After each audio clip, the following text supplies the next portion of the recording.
This is the New Eden update for Thursday, March 17th, 2016. I'm Wiggles, and here's a roundup of a few stories from around New Eden. First off, a quick apology for yesterday's no show. I was a bit of a poorly Wiggles, so I kind of took the show off to relax and rest up. Anyway, news ho, as they say. Not Thundercats ho. Anyway, we start today at crossing zebras with another fast and dirty ship guide. After a very fun week of finding fights in my Republic Fleet Firetail, I came to the realization that the ship is incredibly underrated. The fits that you'll see here are using a mix of dual webs, dual props, artillery and autocannon guns respectively. The ship itself is going to go for a whooping 10 million ISK in Jita, but fully fit will run around 20 million ISK. The first thing you will notice is as you venture out of the trustworthy Firetail is that you completely control the range of any engagement. That happens within the webbing range. Using two webs and a scrambler will allow you to very easily keep a target stuck 7 kilometers away.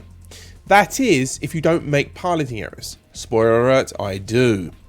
The one drawback is the inability to catch up to fast dekiting ships, so plan your engagements accordingly. The second variation is the dual prop setup, which are used to counter another of those pesky kiters in our dual web ships can't reliably chase down and tackle. An overheated micro warp drive cycle will allow you to get into range of a scram and web and lock your target down. I also find that the fit is and will keep you alive longer in nullsec, as there are bubbles and interdictors waiting to catch you unawares. Long story short, fight the fight you want to and on your terms. Using dual webs to counter short-range brawlers and dual props to pin down those nimble kiters. Try to avoid Garmas and Sveeples. I've had bad experiences with both. The video can be seen at the link in the show notes. Next we go to the Mentali.com for a post about an Erebus kill in Black Rise. On March 14th at 09:35 Eve time in the Black Rise system of Valoran, 102 billion ISK Erebus exploded thanks to the combined efforts of Snuffed Out, Project Mayhem and Shadow Cartel.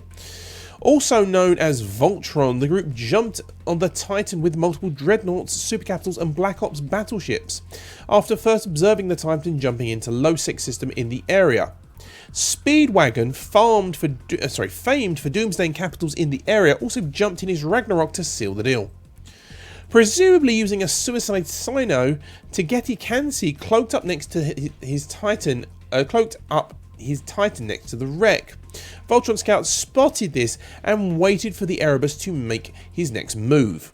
Instead of using another alternate character to light the Cyno in his next system, Tegeti used the same alt to travel under the watchful eye of Voltron.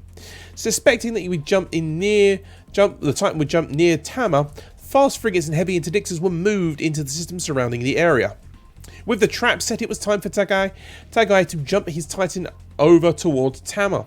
However, something went terribly wrong.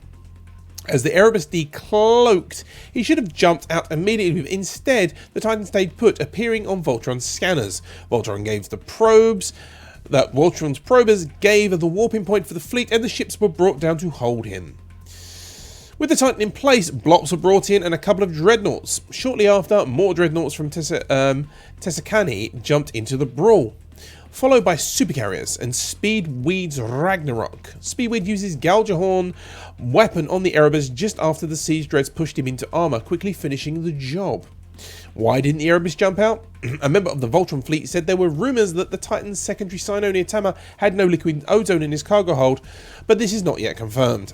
However, assuming this is true, this would mean that the Erebus initially decloaked to jump out and realised his Cyno could not light and was stuck in space while his recloak timer counted down. Some reports also suggest that the Titan belonged to something to fear, having recently been purchased and moved by a neutral character. Our last post today is from Eve News 24 and is about Allied forces striking out against the Imperium. On March 16th at 2000 Standard Eve time, Allied forces struck several blows against the Imperium, reinforcing and claiming infrastructure across its territory while leaving its fleet commanders mostly dazed and confused. The Imperium had gathered a massive armada of nearly 1,000 strong pilots, which travelled to the Vale of the Silent region, where a tower had been previously reinforced by Allied forces and was coming out of his invulnerability period. However, upon arriving in the system, Where the tower was located, the Imperium Armada soon learned that his enemies had no intention of contesting the tower, using the opportunity instead to reinforce infrastructure in the Declan region itself.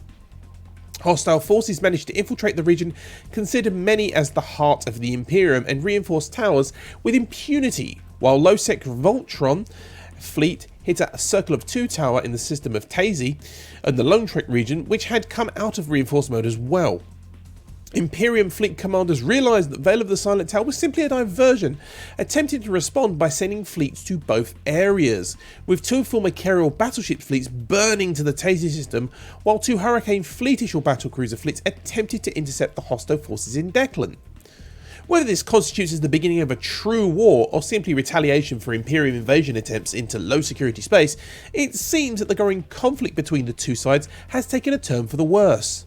Well, for the Imperium anyway, as more entities flock into the aid of the LSV. Elsewhere in EVE-related content, new blog posts are out today from Rinks Javix and Kirov Kadachi, and some more comic relief from Gevlin Goblin. On the podcast front, a brand new show called EVE Online Talking Stations from Matterall over at thematani.com. It's a very good listen for a first episode, and it looks to be a very promising show. Plex prices in the Forge region today are registering an average traded price of 1,098 million ISK so far today, which is down 13 million from yesterday's closing average of all the ones 1,111 million. The top buy order in Jitter right now is 1,090 million ISK, and sell orders are starting at 1,104 million ISK. Skill extractors are trading at 254 million ISK, which is down 4 mil from yesterday's closing average of 258. Buy orders and sell orders are currently starting at 251 million ISK. Skill injectors are trading at 615 million ISK, which is on par from yesterday's closing average. Buy orders for those are starting at 611 and sell orders are starting at 620. Thank you to everyone who have chosen to support this show on Patreon and decided they get some value from it and wanted to give a little bit back. Whether it's $1, a pound, a euro, a yen, another form of currency that you want to, if you can afford to and you can help out, $1 a month helps out me running this show with the server costs, the hosting costs, hardware and upgrades and all that sort of stuff. So if you can, please go to patreon.com/wiggles to find out about how you can support the show via Patreon. Now I know, and I tell you this now, not everyone has money. Not everyone is rolling in dough.